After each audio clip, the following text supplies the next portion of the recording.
morning, good afternoon, or good evening, depending what time you're watching us. My name is Alex Salinas, and this is your show, College Bound Hounds. Buenos días, buenas tardes, o buenas noches, dependiendo de cuándo nos están viendo. Mi nombre es Alejandro Salinas, y este es su programa, Greyhounds a Rumbo al Colegio. I'd like to first of all thank the entire KSBG staff for doing a great job with these shows. Le quiero dar las gracias al equipo de KSBG por poner este show en vivo para ustedes, padres y estudiantes, porque esta información es muy importante. Again, we couldn't do this without you all, KSBG, so thank you so much. As you know, students and families, this show is making you awareness of what's going on, of what you need to do, and prepare for college. So today we have a very important guest who's going to help us go over what we call the next steps. So students, I'm hoping that you already been applying to colleges and perhaps even got accepted or will be getting accepted to college. So the question is, now what? Estudiantes, espero que ya su hijo ya aplicaron para colegios y más que nada ya fueron admitidos para colegios, padres, ¿verdad? Y ahora la pregunta es, ¿qué debe ser mi hijo o mi hija ahora? Hay pasos que tienen que ser, padres. Así que hoy vamos a hablar con nuestro presentador que también nos va a decir qué los pasos que tienen que tomar su hijo o su hija para que se prepare para colegio. So parents and students, come back. We're going to go over the next steps of I got accepted to college, now what? Right now we're going to go over the next topic or the main topic that you all need to be doing, students. It's called I got accepted to college, now what? So for that, I brought in a good speaker, a good friend of mine that has been working with students throughout the Valley in helping them make sure that they go to college and prepare them for that. So, Mr. Garcia, can you tell the audience a little bit about yourself and what you do and how long have you been doing this for? Sure, Alex. It's great to see you again. So my name is David Garcia.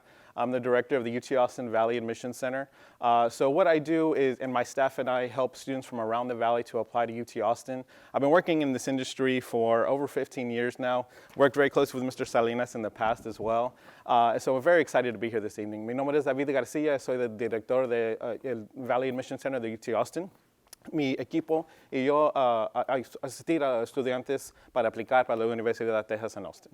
Thank you, Mr. Garcia. So again, I do appreciate you taking the time. So this is the main topic, right? So they applied to college, and we've been helping them since day one, since they were seniors, right? So they've been applying, they've been submitting the requirements. So now we want to make sure that they are doing the next steps, right? I remember one time it was called the next steps, right? So can you tell us what are the steps that they need to be doing shortly after they get accepted or right now as they're waiting for them? So I know there's a lot of important things that they should be doing, Mr. Garcia. Can you just go over maybe a couple of them? Let's go over one by one. So go ahead and go for the first one. What do you think is the main thing that they should be doing? Yeah, so kind of the main thing, first thing is to wait for and look at your acceptance letters. And so students, as they've applied and they're waiting, we know some of them are still waiting. Either they've applied to universities that have an earlier deadline or universities that maybe still have a deadline. They're waiting for their acceptance letters. And so they need to continue to check their email. It's very important that they do that because that's where they're going to be offered information about whether or not they've been accepted. And then after that, there'll be the next steps in the process. But that's really the first step in the process now that they've applied.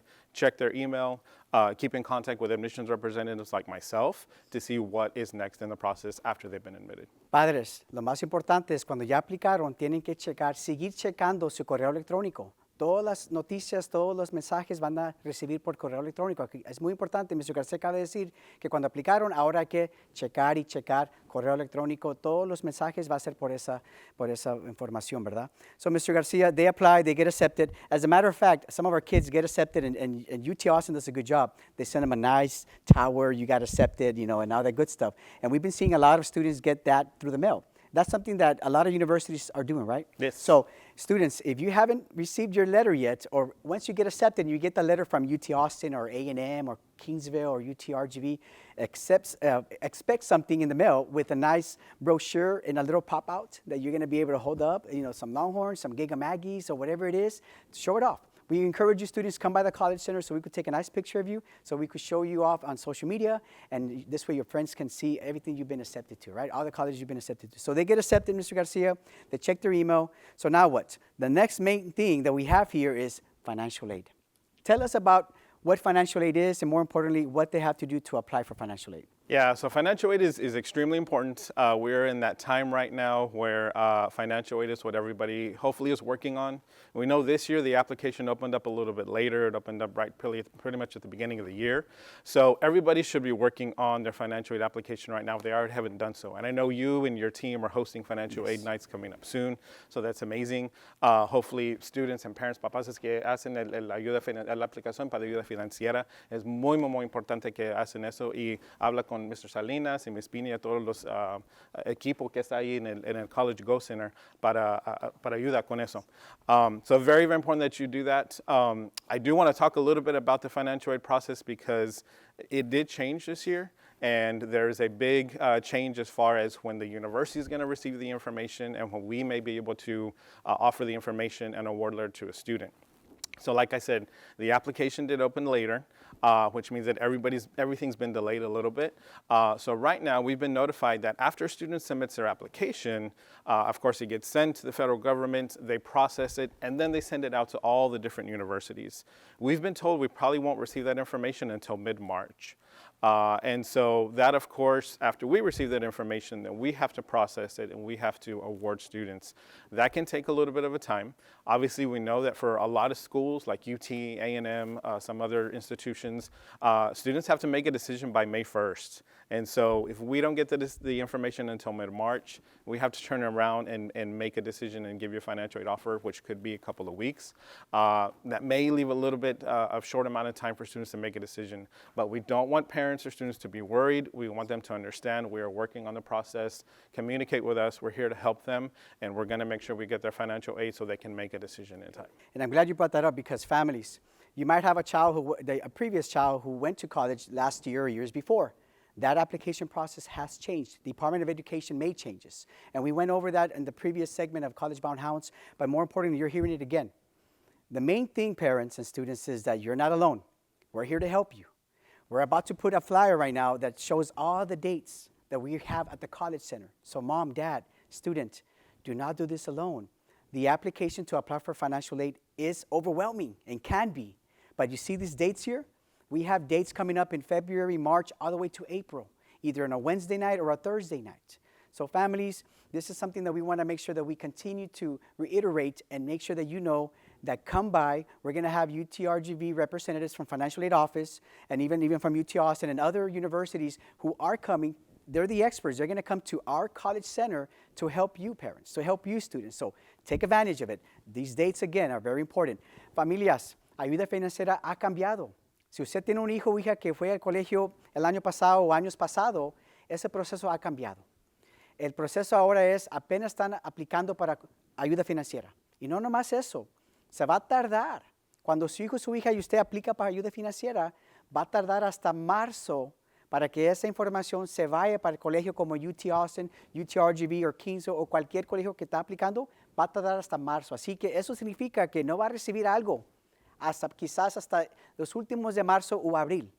Pero padres, no quiero que se preocupen. Tenemos días que les acabamos de enseñar que usted puede venir para agarrar esta asistencia, ¿verdad? No lo haga sola, porque es muy difícil. Yo soy un profesional y todavía yo tengo preguntas porque es proceso nuevo. Así que por favor venga al centro de colegio, agarre asistencia de la ayuda financiera. La oficina de ayuda financiera vienen aquí al centro de colegio en San Benito para ayudar a ustedes, ¿ok? So, view acceptance letter, Mr. Garcia. Do their financial aid, and then, of course, once they get their financial aid, let's talk about the award letter, right? Because they do their financial aid, the Department of Ed sends the information, and you schools like UT Austin and UTRGV then give them an award letter. So tell them about what the award letter is. So the award letter is going to be where we're going to list all of the different awards opportunities that we're able to provide them. Now, it's very important to understand that financial aid consists of a lot of different things. When we say financial aid, it consists of many things. So it could, of course, be the thing that everybody wants, which is a scholarship, right? Everybody wants a scholarship. It could be grants, which are grants from the federal government or something like that they qualify for. It could also be loans. And so I know a lot of students and families are worried about loans, and it's not something they should be worried about, concerned about. This is why individuals like myself and yourself are here to talk to them about those processes and understand that a lot of universities give them more money than they need. So we may offer them a lot of money money, they see that big number and they're like, oh my gosh, that's a lot of money. I don't know if I should take all that money or do I need all this money? That's why it's important to have conversations with like individuals like myself, admissions representatives. We can sit down with them. We can look at their financial award letter and say, you know what? Yes, you were offered a bigger loan, but you don't need all that money. This is how much you really need for housing, for, of course, tuition, of course, books or anything like that. So that's what an award letter is, and it's a breakdown. Now, I know every student wants that ultimate full ride that says this is one big scholarship, you got all this money, you're good to go. That's not totally how it happens for every student though. Most students will stack awards, so they may get, again, grants, they may get some scholarships, they may have to use a little bit of a loan. But all that money stacked together is what will cover their financial aid that they need for wherever they're attending. So it's important to understand that. It can be a little confusing or daunting for students, but that's why we're here to help. Especially if it's the first time a student has gone to college, we're here to help. So please call us and we can help you. Padres, cuando aplican para ayuda financiera, después van a recibir una carta del colegio diciéndole cuánto califican. Esa carta es muy importante, padres. Eso le va a decir a ustedes como familia cuánto va a recibir de becas, de préstamos o grants, que es dinero gratis que el gobierno le ayuda a ustedes para el colegio. Así que, por favor, cuando aplique para ayuda financiera, después, o hasta marzo, ¿verdad? O en abril, van a recibir una carta del colegio, de ese colegio. Y ahí van a checar cuánto van a recibir de ayuda financiera. Así que es muy importante, padres, que por favor apliquen para ayuda financiera, pero más que nada que vean esa carta de award letter que le va a decir cuánto califican, ¿verdad?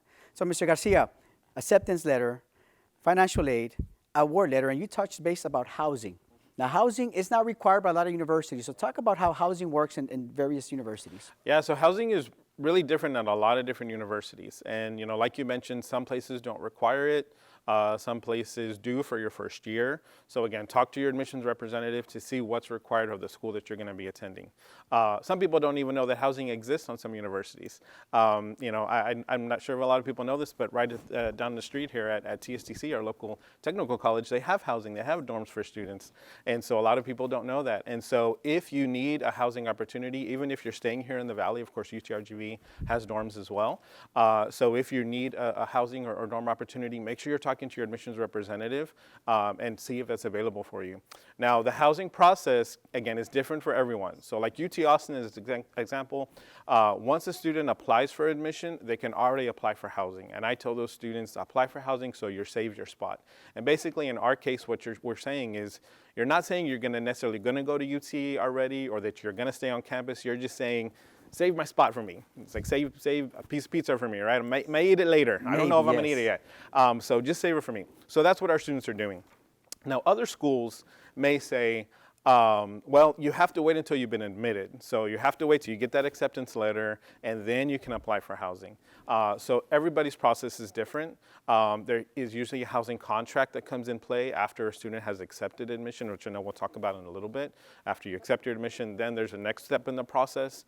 But housing is a really big deal. It's important to understand what's available to you. Also, again, do your research if you can, but talk to admissions representatives like myself. There's dorms that are on campus. There may also be apartments that are off campus. There may be apartments that are very close to campus to where you could walk and get to class easy. Or maybe there's apartments that are a couple of miles off campus. We know that's the case at UT Austin, where students need to take a bus to get to campus. So there's a lot of different options. So again, talk to admissions representatives. I know you and Ms. Beanie are excellent about bringing us into the Go Center. When we're there, make sure you ask questions about housing, especially if you're going to leave the Valley to attend a college university. So students, you heard it here. If you are planning to go to that school, find out what their housing requirement is. You might not have to stay in their campus dorms, but you may have to. So every school is different. So if it is required, so guess what, students? You have to apply for housing.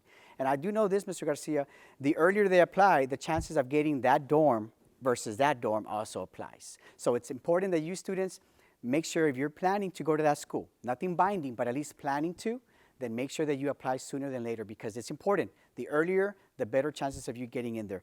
Part of the housing, Mr. Garcia, is that it could include a meal plan, right? So parents know that when you get a housing plan, double check or ask the representative, does it include a meal plan? Because I'm more than sure, mom and dad, you don't want your son to go, your daughter to go without having something to eat, right? Well, a lot of these universities, the housing plan, the contract includes a meal plan. So please make sure that you do that too. Padres, el siguiente paso es que chequen si la escuela que están aplicando requiere que se metan en un dormitorio. quizás un requisito de ese colegio que tiene que a fuerzas quedarse en un dormitorio ahí en el colegio. Si ese es el caso, mamá y papá, por favor dígale a su hijo y su hija que hable con el representante de ese colegio para que se informe dónde aplico, cómo aplico y cuándo aplico para housing, para dormitorios. Así que padres, por favor, ese es otro paso. Chequen si es un requisito que viva su hijo o su hija en el campus, ¿verdad? En el dormitorio. Mr. Garcia, another one is orientation, right? So can you let us know what orientation is, the importance of orientation, and what happens during orientation? Yeah, so orientation is extremely important, especially maybe if you haven't visited the school before, or if, again, maybe you're the first one going to college. You're not familiar with the process of what happens when you go to college, registering for classes, knowing where you're going to live, where your dorm is, knowing where the library is, knowing where the study hall is, things like that. So orientation is a very big, important piece of starting your college experience. It usually happens in the summer. I know some schools started a little bit earlier, so some schools you may do it as early as March or April, but for majority of schools it's going to be in the summer. And so basically it's a chance for you to go to campus. Again, usually if you're going to a school outside of the Valley, you will stay there for maybe a night or two. You'll register for your classes. You'll get to join organizations. That's a really big part of it. You get to be immersed in the university. You get to, maybe if you're going to a school that has a football team or something, you get to visit the football stadium and again, meet new students from there. And that's something that I will tell you. So during orientation, I know a lot of students, maybe you're going to have a group of students from San Benito that go to one school together. And they say, well, I know Alex, so I'm going to hang out with Alex. And I tell students, you know what, I know you know Alex very well, but try to go meet other students, especially students that are in your major. It's a chance for you to really, hang out with new students, meet new students, enjoy that experience. Alex is always going to be there. You know him. You're going to get to hang out with him. But also make sure you have a chance to go meet new students. For the parents, a lot of schools have parents orientation as well. So that's a very important part for parents, especially, again, if your child is the first one to go to college, maybe you didn't have the opportunity to go to college, this is a chance for you as a parent to experience that college experience. A lot of schools like us at UT Austin, we have a separate parent orientation. So we separate them from the students, and it's not for a bad thing. It's so that the parents get to especially ask all those questions that they want to ask. Maybe they know if they're going to ask that question, their son or daughter may go, Mom, don't ask that, right? But this is a chance to say, okay, my daughter, my son's not here. I'm going to ask the questions that I really want to ask. Okay, if they get sick, where do they need to go? Is there a health center? Is there a number they can call? Obviously, if they, need, it's late at night and they need to, get a ride or have somebody walk with them back to their dorm after they're studying, if they need anything, tutoring, things like that. So it's an opportunity for parents as well. Not every institution has this, but check again with your admissions counselor to see if there is a parent orientation. I know some schools require that parents go. Other schools, for us, it's not a requirement, but I highly recommend it. And if a parent can go, because we know our parents are working and they may be busy, especially if a grandparent can go, an older brother, older sister, aunt, uncle, somebody can go, that's always beneficial as well. Yes, thank you. So students, you heard it here. Orientation is a requirement for a lot of universities. So as soon as you know you're going to go to that school or perhaps that school, check what orientation dates they have. Make sure you sign up for it because they fill up, Mr. Garcia. After, they might want to go on this date because the earlier they go, the earlier chances of them meeting with their advisor and registering for classes that are available. If they wait towards the end, students, you might get all the leftover classes. So that's a good tip that a lot of university reps have mentioned. Make sure they sign up for orientation, the earlier the better. So, padres, la sesión de orientación es muy importante. Muchos colegios requieren que vayan para orientación. Esta sesión es importante porque ahí su hijo o su hija va a ir a colegio, va a ir a campus y se va a juntar con un academic advisor, ¿verdad? Un consejero que les va a registrarse para las clases de ese otoño. Así que esa orientación, esa fecha, quizás usted también como padre puede ir para que usted también se informe de las cosas que padres deben de saber. Así que dígale a su hijo o su hija, si va a ir para UTRGV o para Kingsville o UT Austin, cheque las fechas de orientación y regístrese por línea, ¿verdad? Y métese y vean qué y cuándo y dónde pueden quedarse, porque si es un campus en Corpus o en UT Austin o en Kingsville, tienen que quizás agarrar un hotel o quedarse con su hermana o hermano o su prima, ¿verdad? Que viven ahí. Así que es muy importante, padres. Pregúntale a su hijo o su hija que chequen por internet la orientación, las fechas de orientación de esa escuela para que se registren. Wow, Mr. Garcia, this is a lot of information. We haven't even gone halfway. It is. It's a lot of information. Yeah. So I'll tell you what, let's take a quick break. Yeah. What I would like is we're going to show you right now this flyer, students. I got accepted to college, now what? They're gonna go over they're gonna show you all the steps that we're going into detail. So make sure that you're looking at this, and we'll come back. We'll go ahead and follow up with the next step, Mr. Garcia. So come back, students.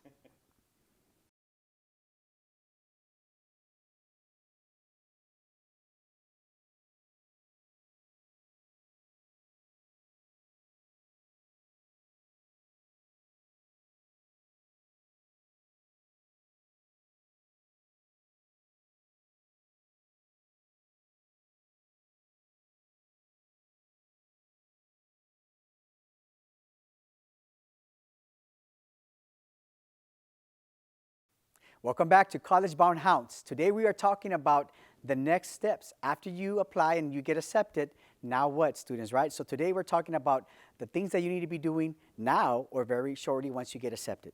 Mr. Garcia, we left off on orientation, which you touch base. That's a requirement, and we hopefully the students do sign up for orientation soon.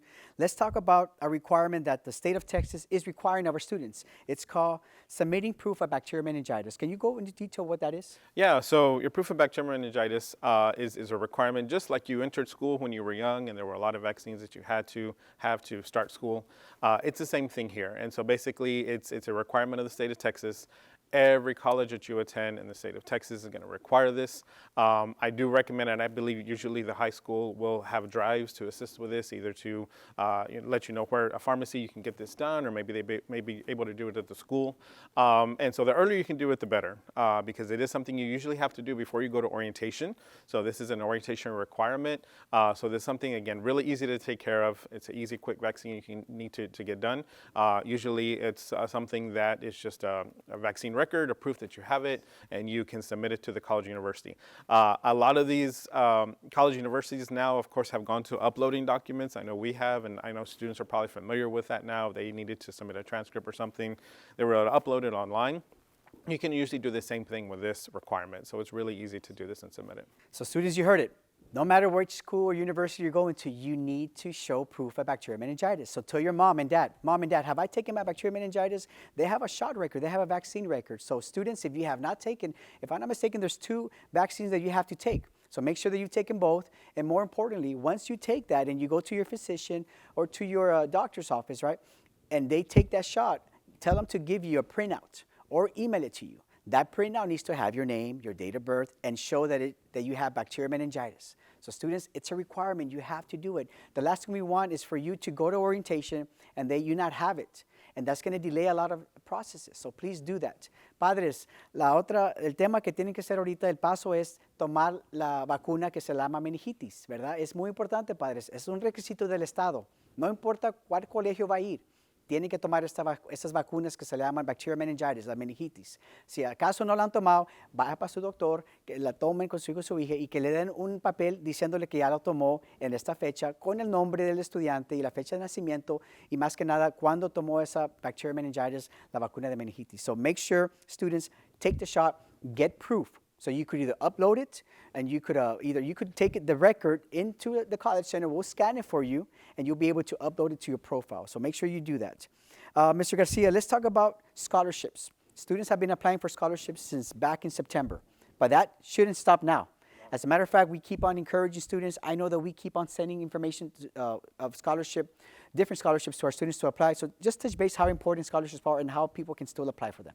Yeah, so that's very, very important. Like I mentioned before, a lot of students will stack awards to ensure that they have everything they need to cover their tuition, their housing, any extra cost that's out there. So it's very important that they continue to apply for scholarships. There's a lot of scholarships that are still available. And in fact, I always hear every year of scholarships that have money available for students, but they can't give it away because students didn't apply. Now, I will say some of these scholarships do require an essay or maybe a letter of recommendation or something a little extra. And again, students want to make sure that you do that. You take the time to do that because this is an extra maybe $2,000, $3,000, $4,000, $5,000 that can go to helping you what you need. Even smaller scholarships. So I remember when I applied to college and went to college, I got a scholarship from my church. And it helped me to pay for my books. And so those little things, I know some students will say, it's just a $500 scholarship and I have to write a a one-paragraph essay. Should I really do it? Yes, do it, because those little things are going to help. If it's a $500 scholarship, that's money for books or food when you're there, or something else that you may need, money to go towards a new laptop, something like that. So all those little things add up. Take the time to do it. You've already gone this far. You've already been accepted to a school. You've already gone through the process of applying to colleges. So take that little bit of extra time to do that little extra scholarship. And there's always so many out there. Again, I know your center is excellent as far as providing them with this information. There's so much information online as well. And then also look in the community. Again, my church was one that offered it. Maybe it's something here in the community, a organization, a business, something like that would offer scholarship. I know at the end of the year, we always see so many amazing businesses in San Benito that give out scholarship to your students. But again, students may need to go research or look for that, or maybe even go ask. Maybe it's somewhere you go often, and when you go often to pick up your food or whatever, say, hey, do you have a scholarship that you may have? I think I saw it before. And so talk to the community, see if there's anything out there. And I know people in the community are more than willing to help out your great students. And speaking of the community, students know that very soon we're going to have what's called a local scholarship application. This is where different businesses have reached out to us already in the past. And we have the Chamber of Commerce, we have different dentist groups, we have different organizations in the community that are there to have donated money, and you have to apply, students. So on top of you continue to applying for the big scholarships, go into your FastWeb account, go into your scholarship.org accounts, which we've already stressed the importance of that. Make sure that you look out for the local scholarship application, which we're going to make available very soon. So make sure you keep on checking your Google Classrooms. Speaking of Google Classroom, students, we keep on sending different scholarships. They send it to us, and we forward it to you all. So if you're asking, Mr. Salinas, how do I access these scholarships you're talking about? Check your Google Classroom, your senior Google Classroom. Remember, everything is electronic.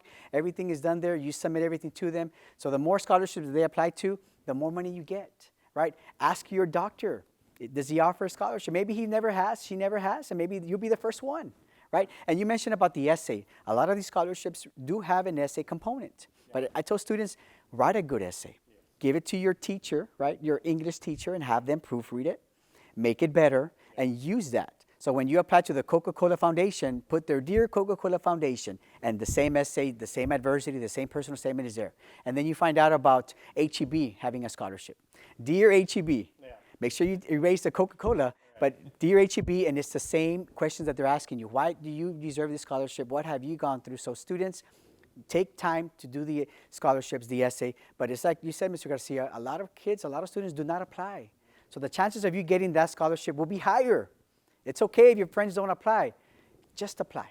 The more you apply, the better chances you're getting. So, scholarships. Padres, becas, becas y becas. Es muy importante. Este tema es algo que nosotros aquí en el centro de colegio seguimos dando la información a su hijo y su hija para que apliquen para becas. Hay muchas becas. Hay nacionales y hay locales.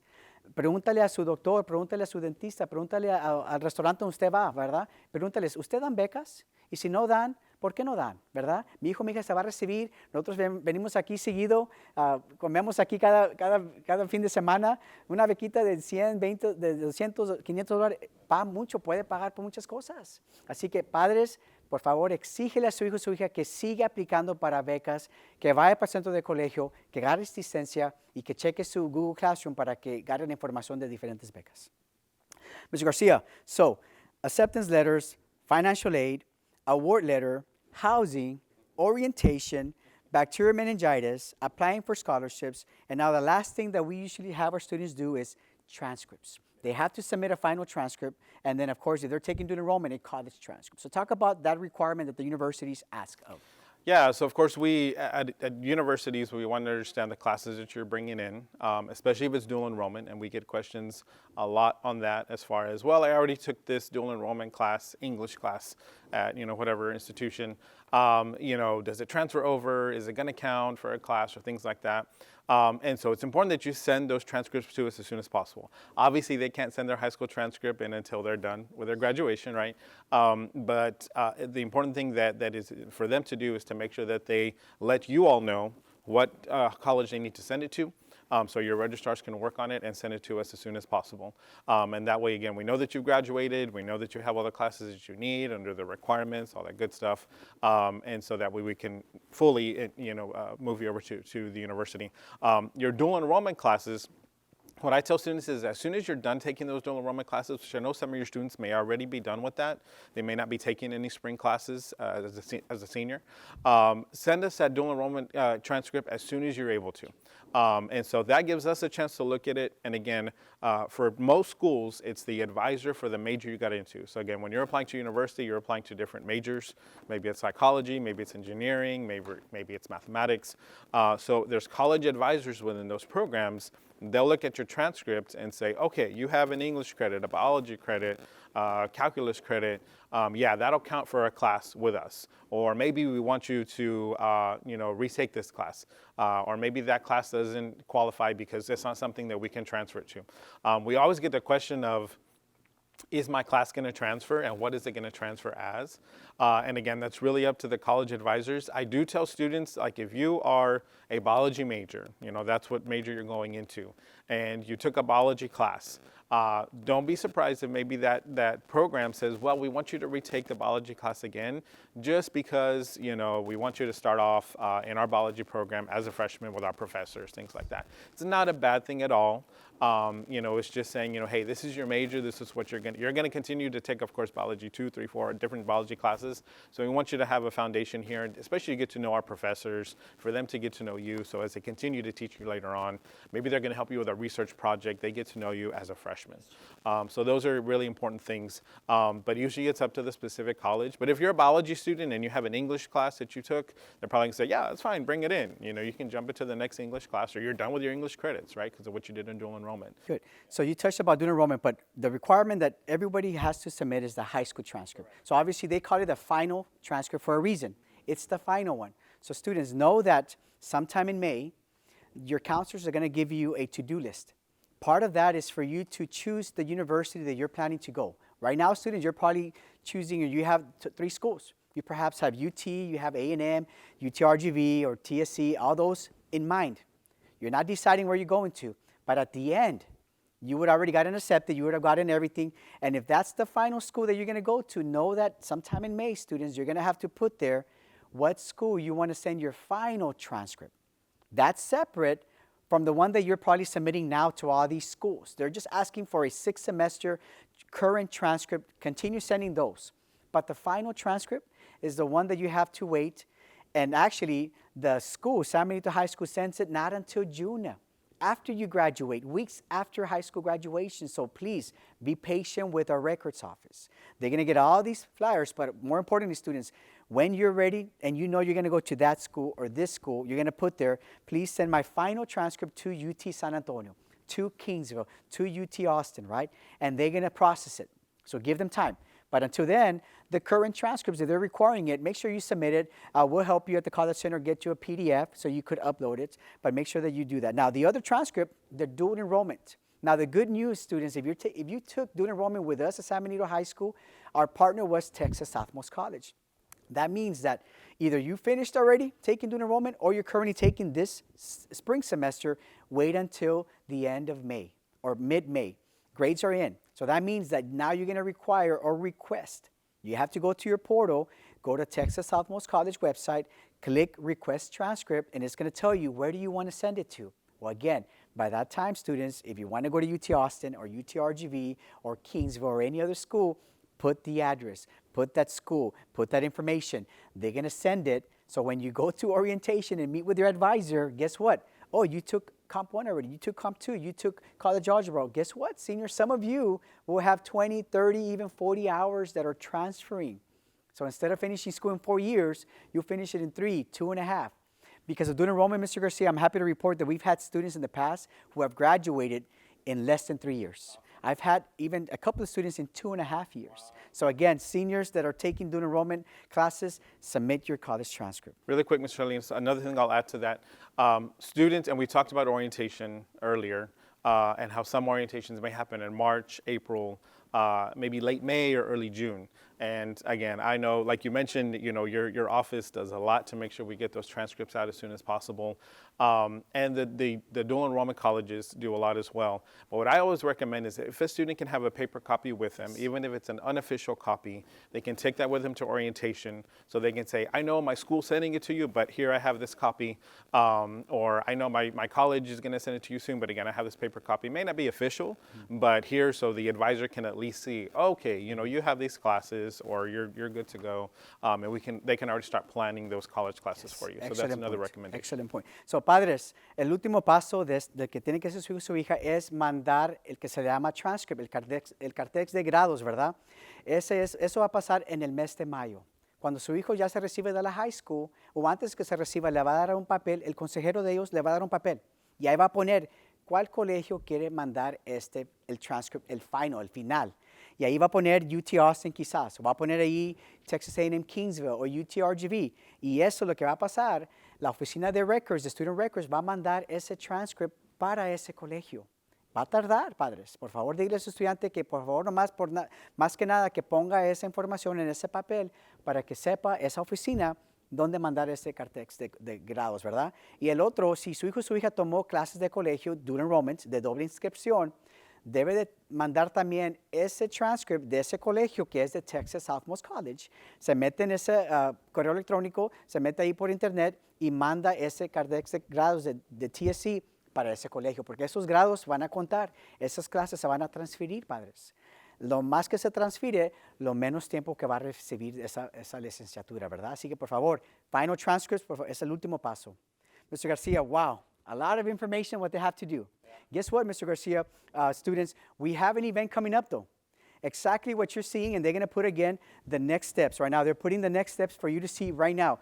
View acceptance letters, complete your financial aid, view your award letter, apply for housing, sign up for orientation, submit proof of bacterial meningitis, apply for scholarships, and then, of course, your transcripts. All these students, guess what? We're going to have an event just for you. So mark your calendars. It's going to be March 19. It's a Tuesday after school. March 19, Tuesday after spring break, students. If you're wondering, well, what do I need to do next? Wonder no more. Other than you looking at this segment later on or viewing this on our website, we're going to have an event. And we actually invite the universities to come. UT Austin has gone there, and I'm sure they're going to be there again. And this is where if you're going to UT Austin, students, guess what? When you go there and you go to meet Mr. Garcia and you ask him, Mr. Garcia, is housing required? Mr. Garcia, where do I sign up for orientation? Mr. Garcia, what dorm should I go? Those are the things that now you have to ask your representative. So March 19, we're calling it, I am college-bound hound. Now what? So remember, you got to accept it. Remember, we're hounds and we're college-bound, so now what? So make sure you go, bring your parents. Padres, tenemos un evento el martes, marzo 19, después de la escuela. Quiero que vengan, vamos a tener estos temas, vamos a hablar una vez más, pero más personal, ¿verdad? Y más que nada, vamos a tener los representantes del colegio allí para que hablen con ustedes. Yo voy a pasar por esos temas, 10, 15 minutos, y entonces quiero que vayan para hablar con ese representante de UT Austin, de A&M, de Kingsville, los que van a estar ahí, para que ustedes como padres también les pregunten a ellos cuándo me van a mandar una carta de award letter, cuándo tengo que registrarme para housing, tenemos que registrar para housing. Esas preguntas, padres, por favor, quiero que les digan y les pregunten a los representantes. So, Mr. Garcia, a lot of information. This is a lot. Now, it could be overwhelming, but guess what? The best thing is that each school has a representative like you. Yes, exactly. And every school also has a portal. Yes. Students can go online and see exactly what they're missing. Yeah. Right? So can you pretty much just finish off with that? Tell students, check their next steps, check their what I'm missing portal and how they access that and how the parents can ensure that they also know that their students are doing what they need to do. Yeah, so I'm sure students are probably familiar with it now as far as the schools that they've applied to. You know, every school has a portal like you mentioned. Everything goes through email usually, and I know students, it's a lot of emails that you receive. It's a lot of information you receive, but definitely check that portal. That's where, at least for us, for UT Austin, that's where we update things, and then we also send an email. Most schools will do the same thing. They'll say, hey, there's an update in your email. go check it out. And it may be that you got accepted, or it may be that you have a new financial aid offer, or you have a new scholarship or something like that. So it's important that students check that, remember their passwords, all that good stuff. I know in the beginning, we told students try to create an email that's just for college. And so that way they're not, getting emails, spam or anything else. They're just getting college emails so they can track everything. And as they go down to make their final decision, they can say, okay, I'm down to these last 2-3 schools. This is what I need to do for these last 2-3 schools. So very important that they check that and check their email on a consistent basis. So students, please check your email. Students, check your portal. Make sure you are on top of your items, especially if you are deciding between that school and that school. Some of these schools are not binding. A lot of them are not. That means you could do this, and do that for each school. And then when you get the award letter, then you could go and in detail, which one am I going to go to based on the award letter? That's fine. But do the next steps. Go do your part. So padres, más que nada, su estudiante tiene un profil ahí de esa escuela que aplicó. Por favor, dígale y exíjale que hagan esos requisitos. Cada escuela tiene requisitos, ¿verdad? Queremos que ellos hagan esos requisitos para cualquier colegio que están aplicando. Por favor, dígale que hagan eso. Y entonces ya después hagan una decisión. Ahorita no tienen que hacer decisión, pero más que nada que sigan los requisitos de cada escuela.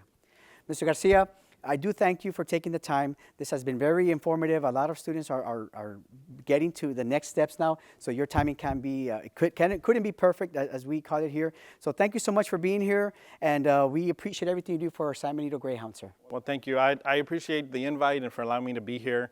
I'm from this community. I'm from San Benito, so I always want to help students from this community thrive and succeed. So it's very important to me. Yo soy de aquí, yo soy de San Benito, so quiero ayudar a los estudiantes, a las familias de aquí para hacer lo que necesitan hacer. So aquí estamos para ayudarle. So if you need anything, students, families, please reach out to me. So I'm very excited to always help our great San Benito community. Once a Greyhound? Always a Greyhound. All right. And what I like to say is, hook 'em Hounds. Yes, there you go. So thank you so much again. All right, thank you, sir. Students, when we come back, I'm going to go over some news that you can use. So come back. Thank you.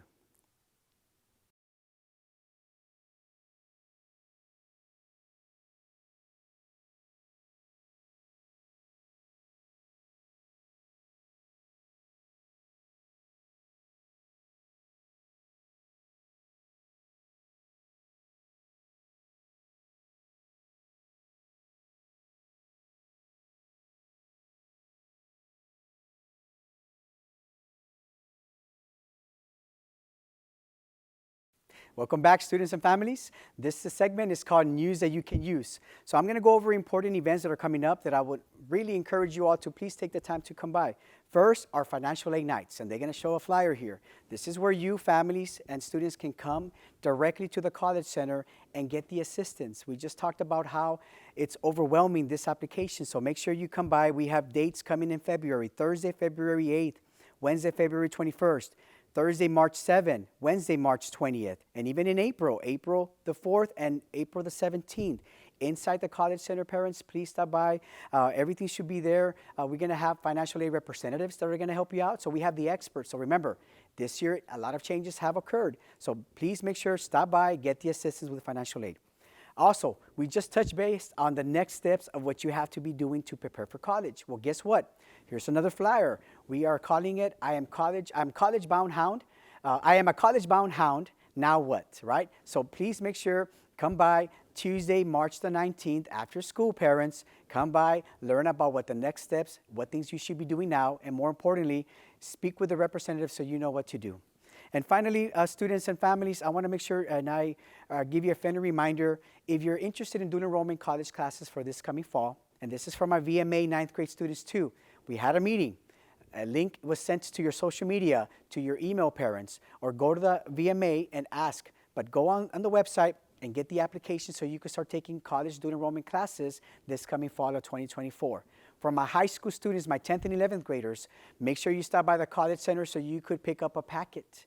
Pick up a packet that goes over the requirements and the process of how you can start taking college dual enrollment college classes this coming fall of 2024. Students, once again, thank you all for being here. This show is all about you, students and families. This is for us to give you information that's very important so you are prepared to go to college, right? So until then, students, thank you for being here. Remember, stay positive, stay blessed, and most of all, stay strong, Greyhounds. And remember, college-bound hounds. Thank you.